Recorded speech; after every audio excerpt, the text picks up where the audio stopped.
Russia, Ukraine பிரச்சனையோட முடிவு என்ன?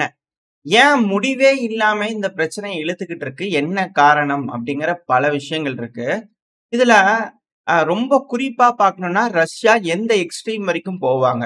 யூரோப்பியன் யூனியன் எந்த எக்ஸ்ட்ரீம் வரைக்கும் போவாங்க? அப்படிங்கிற சிக்கல்கள் இங்க இருக்கு இல்லையா? அதாவது யூரோப்பியன் யூனியன் பொறுத்தவரைக்கும் எல்லாமே உக்ரைன்ல தான் இருக்கணும். ஆனா ரஷ்யாவ தாக்குவோம். ரஷ்யா உக்ரைனுக்கு ஆயுதங்கள் குடுப்போம். எல்லாமே பண்ணுவோம். ஆனா எல்லா விஷயத்தையும் எக்ஸ்பேண்ட் பண்ணுவாங்க. ஆனா ரஷ்யா மேற்கத்திய நாடுகள வந்து பார்த்தீங்கன்னா தாக்கக்கூடாது. அதாவது யூரோப் நாடுகள தாக்கக்கூடாது. ஸோ இதுதான் அவங்களோட எக்ஸ்ட்ரீம் லைனா இருக்கு. அதுக்கு மேல போயிருச்சுனா என்ன பண்ணுவாங்க? அப்படிங்கிற கேள்விகள் வருது இல்லையா?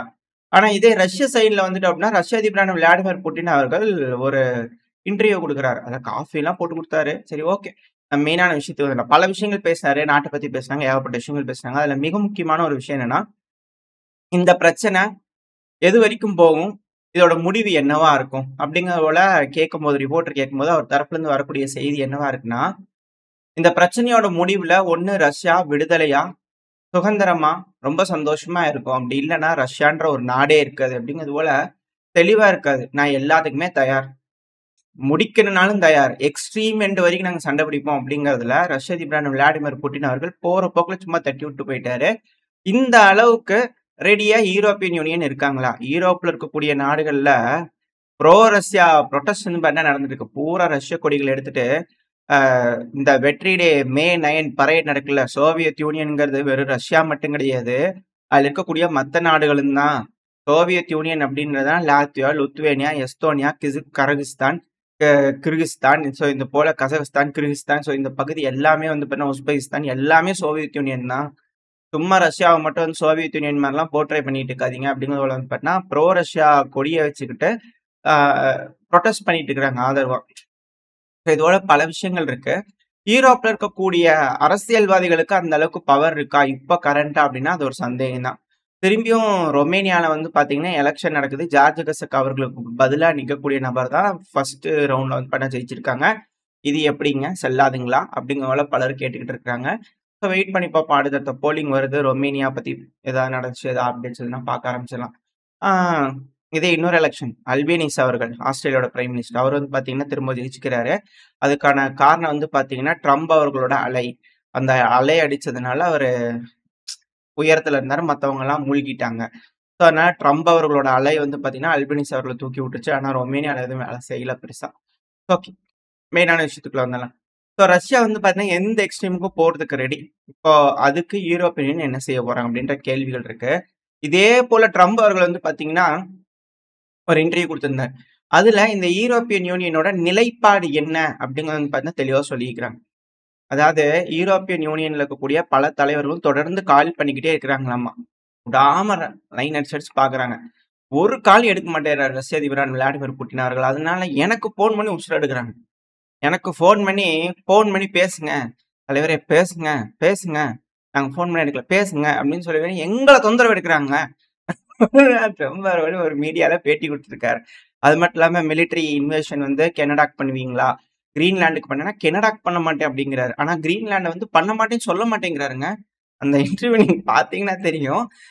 தேவைப்படும் பட்சத்துல இந்த உலகத்தோட அமைதி வேணுங்கிற பட்சத்துல அப்புறம் என்ன பண்றது? அப்படிங்கிறோட பாலிஷ் தான் நிறுத்துறாரே தவிர, பண்ண மாட்டேன்னு சொல்ல மாட்டேங்கிறாரு பாருங்களேன். அப்படிங்கிற கேள்விகள் வருது. எது எப்படியோ என்ன நடக்குதுன்றத வெயிட் பண்ணி பார்த்தரலாம். அதுபோல பல விஷயங்கள் வந்து பண்ணா ட்ரம்ப் அவர்கள் சொல்லிக்கிறாரு. நம்ம தனியா ஆ செய்திகள் பார்க்கும்போது பார்ப்போம். ஸோ இந்த ரஷ்யா, உக்ரைன் பிரச்சனைய பொறுத்தவரைக்கும், மேற்குலக நாடுகள் ரஷ்யா கிட்ட என்னமோ தேவைப்படுது. ஸோ ரஷ்யா கூட வந்து பார்த்தீங்கன்னா, கான்டாக்ட்ட எஸ்டாப்ளிஷ் பண்றதுக்கான வழிகள பார்த்துக்கிட்டு இருக்காங்க. சும்மா மிரட்டிட்டு இருக்கிறாங்க. அவங்களால ஃபுல் ஃப்ளெட்ஜ்டா வந்து பார்த்தீங்கன்னா, நாட்டையே திரட்டி போருன்னு சொல்லி கொண்டு போய் நேரா நின்னு ரஷ்யாவோட முன்னாடி நின்னு சண்டை பிடிக்கிறதுக்கு அவங்க தயாரா இல்ல. பட் அவங்களுக்கு சம்திங் தேவைப்படுது. அது ரஷ்யா வந்து பார்த்தீங்கன்னா, முடியாது அப்படிங்கிறதுல ரெடியா இருக்காங்க. ஸோ வெயிட் பண்ணி பார்ப்போம். என்ன நடக்க போகுது இந்த பிரச்சனையில. அதுக்காக என்ன அளவுக்கு இந்த பிரச்சனை போயிட்டு இருக்கு. இதனால உலக நாடுகள் எந்த அளவுக்கு பாதிப்படைஞ்சுட்டு இருக்காங்க அப்படிங்கிறது இதுல இருக்கக்கூடிய கேள்வி. கூடிய சீக்கிரம் பேசி முடிச்சுட்டாங்கன்னா பரவால்ல. இல்லன்னா சிக்கல் தான். அப்படியே நம்ம ஃப்ரண்ட் லைனுக்கு வந்துட்டோம் அப்படின்னா, ஃப்ரண்ட் லைன்ல 3 செட்டில்மென்ட் இன்னும் ஒரு 2, 3 வில்லேஜ் தான் இருக்குது அப்படிங்கிறது போல நம்ம பார்த்துருந்தோம். டொனஸ்க் பகுதியிலிருந்து டின்ப்ரோபெட்ரோவ்ஸ்க் பகுதிகளுக்கு போறதுக்கு நடுவுல இருக்கக்கூடிய வில்லேஜஸ் அப்படிங்கிறது போல. இப்போ அந்த பகுதியில இருக்கக்கூடிய எல்லா வில்லேஜஸையும் ரஷ்யா அவங்க கட்டுப்பாட்டுல எடுத்துட்டாங்க. இப்ப அடுத்தது டின்ப்ரோபெட்ரோவ்ஸ்க கிராஸ் பண்றது மட்டும்தான் பாக்கி. இப்ப நம்ம மேப்ல பார்க்கும்போது என்ன நடந்திருக்கு, ஏது நடந்திருக்கு அப்படிங்கறத சொல்றேன். சைடுல ஒரு வீடியோ பதிவு லோட் ஆயிருக்கும். இது ஒரு ஆன்டி டேங்க் டிட்ச் போட்டு வச்சிருக்காங்க. அதாவது டேங்குகள் வந்ததுன்னா ஈஸியா இதை கடந்து போகக்கூடாது அப்படிங்கிறதுக்கு போல இருக்கு. இப்ப ரஷ்யாவோட சபட்டாச் டீம் வந்து பாத்தீங்கன்னா அந்த பகுதிகளுக்குள்ள ஊடுருவ ஆரம்பிச்சிட்டாங்க. ஸோ 2 பேரா வந்து பாத்தீங்கன்னா உள்ள ஊடுருவி இருக்காங்க. சில பகுதிகளை அவங்க கட்டுப்பாட்டுல எடுத்துட்டாங்க. ஸோ அந்த வில்லேஜில் இருக்கக்கூடிய கம்ப்ளீட்டா உக்ரைனோட வீரர்கள் ஒண்ணு இல்ல பின்வாங்கி இருக்கணும். அதாவது இந்த டிட்ச் பாத்தீங்கன்னாலே தெரியும். ரொம்ப பெரிய ஆன்டி டேங்க் டிட்ச். ஒருத்தங்க கூட கிராஸ் ஃபயர்ல பண்றதுக்கு கூட ஒரு ஆள் இல்ல அப்படின்னா எந்த அளவுக்கு சீரியஸா மேன் பவர் ஷார்டேஜ் இருக்கும் அப்படிங்கிற கேள்வி இருக்கு. அந்த காரணத்தினாலதான் டிசிசி எம்ப்ளாயிஸ் டெலிவரி கைஸ் கூட வந்து பாத்தீங்கன்னா புடிச்சிட்டு போயிடுறாங்க. அதாவது டிசிசி இருக்கிறாங்க இல்லையா, ஆர்டர் பண்ணிடுறது ஆன்லைன்ல ஃபுட் டெலிவரி ஆப்ல வந்து ஆர்டர் பண்ணிடுறது. டெலிவரி பண்றது ஆனா இருந்தா அவங்களுக்கு ஜாக்பாட். தூக்கி நைஸா பேசி காசு கொடுக்குறேன் அப்படிங்கிறது போல பேசி உள்ள தூக்கி வீசிட்டு போயிடுறாங்க அப்படிங்கிறது போல. அதுவும் பாருங்க, அந்த டெலிவரி பாக்ஸோட தூக்கி உள்ள போட்டு போயிடுறாங்க. உள்ள ஏதாவது ஃபுட் இருந்ததுன்னா அதையும் அவங்களே சாப்பிட்டுக்கலாம். இனாமா கிடைச்சிடும். அதுல எந்த ஒரு மாற்றம் இல்லை. இது போல வேலையெல்லாம் இது பண்ணா உக்ரைன்ல ரொம்ப சீரும் சிறப்புமா ஃபுல் ஃபிளெஜ்டா நடந்துட்டு இருக்கு. இது நூதனமா பல நூதனங்களை நம்ம பார்த்திருக்கோம்.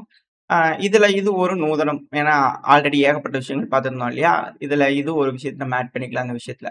ஸோ இப்போ நம்ம மேப்ல பார்ப்போம் எந்த பகுதிகளில் ரஷ்யா வந்து பார்த்தீங்கன்னா முன்னேறிக்கிட்டு இருக்காங்க, இனி எவ்வளோ கிலோமீட்டர் டிஸ்டன்ஸ் இருக்கு அப்படிங்கிற மேப்ல பார்ப்போம். உக்ரைனோட டொனெஸ்க் ஒப்லாஸ்ட், அதுவும் குறிப்பா இங்க இருக்கக்கூடிய பகுதிகள் கொத்லரிஃப்கா, இது நம்ம சேட்டலைட்ல மார்க் பண்ணா உங்களுக்கு தெரியும். ஸோ இந்த ஏரியாவில் இருக்கக்கூடிய டிச் லைன் தான். ஸோ இந்த இடத்துல தோண்டி இருக்கிறாங்க தெரியுதுங்களா. ஸோ அது தெரியும்னு நினைக்கிறேன். மவுஸ்ல பார்த்தீங்களா தெரியும். ஸோ அந்த டிச் லைனை வந்து பார்த்தீங்கன்னா ரஷ்ய தரப்புலேருந்து தாண்டி இந்த கொத்லரிஃப்கா பகுதிகளுக்குள்ள போயிட்டாங்க. உக்ரைன் பொறுத்த வரைக்கும் இந்த பகுதிகள் எல்லாம் கிரே ஜோன் அப்படிங்கிற சொல்றாங்க இல்லையா. பட் ரஷ்யாவை பொறுத்த வரைக்கும், வீடியோவை பொறுத்த வரைக்கும் அந்த வீடியோவை பார்த்தாலே தெரியுது. ஸோ இந்த பகுதிகள் எல்லாமே ரஷ்யா அவங்க கட்டுப்பாட்டில் எடுத்துட்டாங்க. ஸோ இந்த இடத்துல பார்த்தீங்கன்னா தெரியும், டொனஸ்க் ஒப்லாஸ்ட், டின்ப்ரோபெட்ரோவ்ஸ்க் ஒப்லாஸ்ட். ஸோ இதுக்கு மேலே செட்டில்மெண்ட்ஸ் எதுவும் கிடையாது. ஸோ டிஸ்டன்ஸ் வந்து பார்த்தீங்கன்னா இப்போ ரஷ்யாவோட எட்ஜ் பொசிஷன்லேருந்து வெறும் 3.5 கிலோமீட்டர் டிஸ்டன்ஸில் தான் இந்த டின்ப்ரோபெட்ரோவ்ஸ்க் ஒப்லாஸ்ட் இருக்கு. அடுத்தது நோவோபாவேலிவ்கா. ஸோ இந்த பகுதிகளை நோக்கி தான் தாக்குதல் இருக்க போகுது அப்படிங்கலாம் மாற்று கருத்துல. அட் த சேம் டைம் வந்து பார்த்தீங்கன்னா குப்பியான்ஸ்க் பகுதி, இது கர்கிவ்ல இருக்கக்கூடிய ஒரு பகுதி. ஸோ அந்த இடத்துல FAB 3000 ரக குண்டுகளை வந்து பார்த்தீங்கன்னா டெலிவரி பண்ணிக்கிறாங்க. ஏன் இது இப்போ நம்ம ஹைலைட் பண்றோம் அப்படின்னா, உக்ரைன் தரப்பு வந்து குற்றச்சாட்டுகள் வந்திருக்கு. என்னன்னா ஒரு நாளில் 3 முறை தாக்குதல் பண்றாங்க அப்படிங்கிறது போல. அதுக்கான காரணம் அதுவும் ஃப்ரண்ட் லைன் டவுனா மாறிடுச்சு.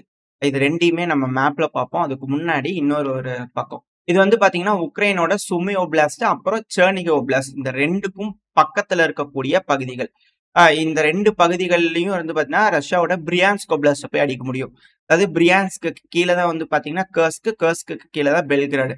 ஸோ இந்த பெல்கிராடு அடிச்சு முட்டி பார்த்தாங்க, முடியல. கர்ஸ்க்குள்ள போனாங்க, அடிச்சு விரட்டி விட்டாங்க, பத்தி விட்டாங்க. இப்போ வந்து பாத்தீங்கன்னா கடைசியில் இப்போ தெரியறது ரஷ்யாவோட பிரியான்ஸ்க் ஒப்லாஸ்ட் மே 9 இல்லை மே 9க்கு முன்னாடி இல்லை மே 9க்கு அப்புறம் இந்த டைம்ல வந்து பார்த்தீங்கன்னா உக்ரைனோட வீரர்கள் அந்த இடத்துல ஊடுருவதுக்கு வாய்ப்பு இருக்கா அப்படின்ற கேள்விகள் இருக்கு. ஏன்னா அதிக அளவில் உக்ரைனோட வீரர்கள் அங்கே கான்சென்ட்ரேட் பண்ணியிருக்காங்க. அதை தெரிஞ்சுக்கிட்டு ரஷ்ய தரப்பு தாக்குதல் பண்ணிருக்காங்க.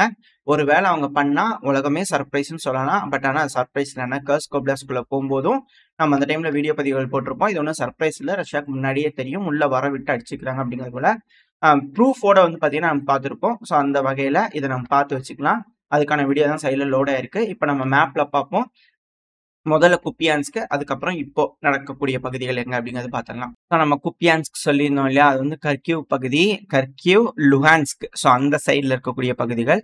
ஸோ இதுதான் வந்து பார்த்தீங்கன்னா குப்பியான்ஸ்க். ஸோ இந்த இடங்கள்ல சண்டை நடந்துட்டு இருக்கு. இது ப்ரோ உக்ரைனியன் சோர்ஸ் வந்து பார்த்தீங்கன்னா இந்த ஸ்ட்ரெனிஃப்கா இந்த பகுதியிலேயே சண்டை நடக்குதுன்னு சொல்லியிருக்கிறாங்க. பட் ஆனால் நம்ம ஆல்ரெடி வந்து பார்த்தீங்கன்னா ரஷ்யா இந்த பகுதிகள் முழுவதும், அதாவது இங்கே ஆஸ்கல் ரிவர் இருக்கு. ஸோ இந்த பகுதிகள், அந்த ஆஸ்கல் ரிவருக்கு உள்ள இருக்கக்கூடிய பகுதிகள் எல்லாமே ரஷ்யா அவங்க கட்டுப்பாட்டில் எடுத்துட்டாங்க. ரெண்டாவது இந்த பகுதிகளில் இருந்து ரஷ்யா தரப்புல இருந்து உள்ள ரிகானிசன் டீம் உள்ள போய் தாக்குதல் பண்ணக்கூடிய பகுதிகள், அதுவும் குறிப்பா இங்க இருக்கக்கூடிய பகுதிகள்லாம் தாக்குதல் பண்ணாங்க அப்படிங்கிறது பார்த்துருப்போம். ஸோ இது வந்து ஃப்ரண்ட் லைன் டவுன். அது மட்டும் இல்லாம இந்த ஆஸ்கல் ரிவரையும் தாண்டி ரஷ்யா தரப்பு வந்து இப்போ இந்த கலினோவ் பகுதி இது எல்லாத்தையும் எடுத்துட்டு இந்த கிந்திரஸ்கா இருக்கு இல்லையா, ஸோ அந்த பகுதிகளுக்குள்ள தாக்குதல் பண்ணிருக்காங்க. இது கிரே ஜோன் அப்படிங்கிற சொல்லியிருக்காங்க. பட் ஆனால் இந்த கிந்திரஸ்கா பகுதிகளில் இருக்கக்கூடிய மத்திய பகுதி எல்லாமே வந்து பார்த்தீங்கன்னா ரஷ்யா அவங்க கட்டுப்பாட்டில் எடுத்துட்டதா செய்திகள் வந்துகிட்டு இருக்கு. வெயிட் பண்ணி பார்ப்போம். ஏதாவது வீடியோ பதிவுகள் வந்துச்சுன்னா பார்க்க ஆரம்பிச்சிடலாம். ஸோ இது போல வரும்போது உக்ரைன் தரப்புலேருந்து வந்து பார்த்தீங்கன்னா ஒரு தாக்குதல்கள் பண்ணிடக்கூடாது இல்லையா இந்த கலினவ்ல. ஸோ அந்த காரணத்தினால ரஷ்ய தரப்புலேருந்து இந்த ஆஸ்கல் வந்து ஜப்பாட்னே இந்த பகுதிகள் எல்லாத்துலேயும் வந்து பார்த்தீங்கன்னா முன்னேறிட்டு இருக்காங்க. ஸோ இந்த இடத்துல பார்த்தீங்கன்னாலே தெரியும். இந்த துரோவோச்னா இந்த பகுதிகள் எல்லாமே வந்து பார்த்தீங்கன்னா ரஷ்ய தரப்புலேருந்து இந்த ஆஸ்கல் ரிவரை கிராஸ் பண்ணியிருக்காங்க. எதுக்காகனா இன்கேஸ் ஒரு அஃபென்சிவ் ஆப்ரேஷன் உக்ரைன் கிட்ட இருந்து வரனா அதை டிஃபெண்ட் பண்றதுக்காக. ஏன்னா குப்பியான்ஸ்ங்கிறது லேசுப்பட்ட டவுன்ல ஒரு மிக பெரும் டவுன். ஸோ இந்த குப்பியான்ஸ்க்கும் கிரிவலம் வருவாங்க. அதாவது டேரக்டா எடுத்தோடனே இந்த பகுதிகளுக்குள்ள வந்து குப்பியான்ஸ்க பிடிக்கிறது அப்படிங்கிறது இருக்காது.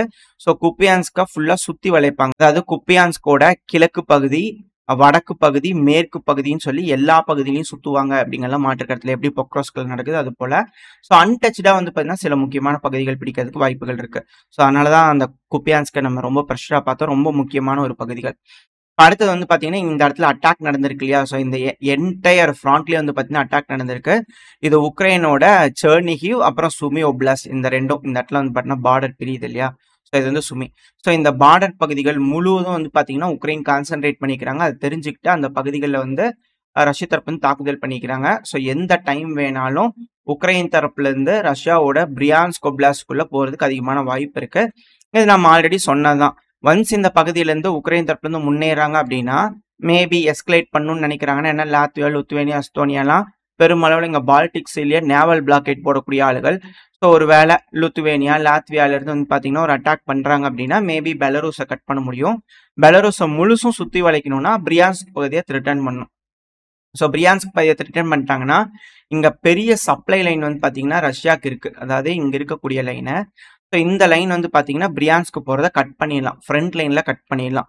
ஸோ அப்படி கட் பண்ணிட்டாங்க அப்படின்னா இந்த பகுதியிலேருந்து உள்ள உக்ரைன் வந்து பார்த்தீங்கன்னா ஊடுருவதுக்கு ஈஸியாக இருக்கும். எல்லோ கலரில் மார்க் பண்ணால் உங்களுக்கு தெரியும். ஸோ இந்த இடத்துலேருந்து வந்து பார்த்தீங்கன்னா உள்ள ஊடுருவதுக்கு ஈஸியாக இருக்கும். ஸோ பெலரூஸை பல முனை தாக்குதலுக்கு உட்படுத்த முடியும்.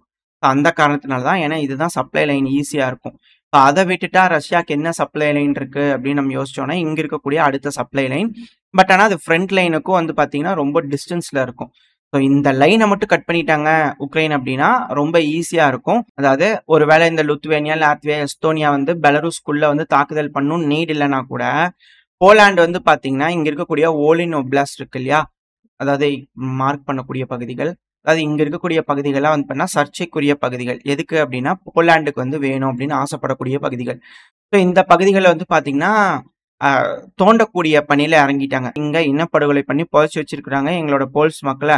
அதனால அங்க இருக்கிறவங்களாம் நாங்கள் தோண்டி எக்ஸ்ஹியூமன் பண்ணணும் அப்படிங்கலாம் சொல்லியிருந்தாங்க. ஸோ அதுக்கான வேலைகள் வந்து ஆரம்பிச்சிச்சு. ஆமா அப்படின்னு கன்ஃபர்மேஷன் நடந்துகிட்டு இருக்கு. 20க்கும் மேற்பட்ட அந்த டைம்ல புதைக்கப்பட்ட சடலங்கள் மீட்கப்பட்டிருக்கு. எந்த அளவுக்கு கொடூரமான தாக்குதல்கள் இவங்க செஞ்சுக்கிறாங்க அப்படிங்கிறதெல்லாம் வந்து பார்த்தீங்கன்னா செஞ்சுக்கிட்டு இருக்காங்க. ஸோ ஒரு வேளை இது பண்ணுது அப்படின்னா மேபி போலாண்டு வந்து பார்த்தீங்கன்னா இந்த பகுதிகளை எடுத்துக்கிறதுக்கு அதிக அளவில் வாய்ப்பு இருக்கு. லிவிவ், லுட்டஸ்க் எல்லாமே நம்மளே வச்சுக்குவோமே அப்படின்னு போலாண்டு பெருசாக எக்ஸ்பேண்ட் பண்ணால் வாய்ப்பு இருக்கு. ஒருவேளை அது நடக்குது அப்படிங்கும்போது கண்டிப்பா பெலரூஸ் வந்து பாத்தீங்கன்னா இந்த வழியா தாக்குதல் பண்ணுவாங்க. அப்படி தாக்குதல் பண்றாங்க அப்படின்னா உக்ரைன் வந்து பாத்தீங்கன்னா இந்த சப்ளை லைன் வந்து பாத்தீங்கன்னா கட் பண்ணும். ஸோ அதுக்காக இது போல வேலைகள் நடக்குதா அப்படின்ற கேள்விகள் வருது. அதுவும் போலாண்டு வந்து பாத்தீங்கன்னா இந்த ஓலின் மட்டும் இல்ல, ஓலினுக்கு பக்கத்துல இருக்கிறது தான் டெர்னோபோல். ஸோ இந்த டெர்னோபோல் பகுதியிலையும் அந்த எக்ஸ்ஹியூமனோட ரிசல்ட்ஸ் எல்லாத்தையும் வந்து பாத்தீங்கன்னா எடுத்துக்கிட்டு இருக்காங்க. சில வேலைகள்லாம் முடிச்சாச்சு அப்படிங்கிற போலாண்டு சொல்றாங்க. இதுக்கு மேல போர்க்ல வந்து உலக சபையில வந்து பாத்தீங்கன்னா பாருங்க எங்களுக்கு நடந்த அநியாயங்கள் அப்படிங்கிறது போல நியாயப்படுத்துதல் செஞ்சு நியாயமா எங்க பகுதிகளை நாங்க எடுத்துக்கிறோம் அப்படிங்கிறது போல நியாயப்படுத்தலின் அடிப்படையில உள்ள வருவாங்களா. ஸோ அப்படி உள்ள வரும்போது பெலரூஸ் அதை தடுப்பாங்களா. ஸோ பெலரூஸ் அதை தடுக்கிறாங்கன்னா இந்த போர் எஸ்கலேட் ஆகி வேற மாதிரியா போகுமா. ஸோ அதுதான் இங்க இருக்கக்கூடிய வசனம் திரைக்கதையா. அப்படியே என்கேஜ் பண்ண போறாங்க ரஷ்யாவோட. ஸோ அதுக்கு தர திரைக்கதை வசனம்லாம் இது போல எழுதுவாங்களா அப்படின்ற எதிர்பார்ப்புகள் இருக்கு. வெயிட் பண்ணி பார்ப்போம். நம்ம சேனல் சார்பா இது போல வியூவர்ஸ் தொடர்ந்து பார்க்குறவங்களுக்கு தெரிஞ்சிருக்கும். ஸோ இதுதான் ஸ்கிரிப்ட். எப்படி இதை அரங்கேற்றுறாங்க அப்படிங்கிறத வெயிட் பண்ணி பார்க்கலான்ட்டு. ஸோ வெயிட் பண்ணி பார்ப்போம். மேற்குலக நாடுகள் என்ன மாதிரியான நியாயப்படுத்துதல் செய்ய போறாங்க, இல்லை இந்த பிரச்சனையை பேசி தீர்த்து முடிக்க போறாங்களா. உங்களோட கருத்துக்கள் என்ன, நீங்க என்ன நினைக்கிறீங்க அப்படிங்கிறது கமெண்ட் செக்ஷன்ல சொல்லுங்க. ஓரளவுக்கான ரஷ்யா உக்ரைன் பிரச்சனையோட நிலவரங்கள் இந்த பதில பார்த்துருப்போம்னு நினைக்கிறேன். இதோட இந்த பதிவை நான் முடிச்சுக்கலாம். இந்த பதிவு எப்படி இருந்துச்சு, உங்களுக்கு பிடிச்சிருக்கா? பிடிச்சா லைக் பண்ணிட்டு உங்க ஃப்ரெண்ட்ஸ் நம்மளோட ஷேர் பண்ணிக்கோங்க. நம்ம சேனல் சப்ஸ்கிரைப் பண்ணலாம், மறக்காம சப்ஸ்கிரைப் பண்ணிக்கோங்க. இந்த பதிவு நல்லா இருக்கும்ன்ற நம்பிக்கையில் அடுத்த பதிவு சந்திக்கிறேன். Stay safe. பை.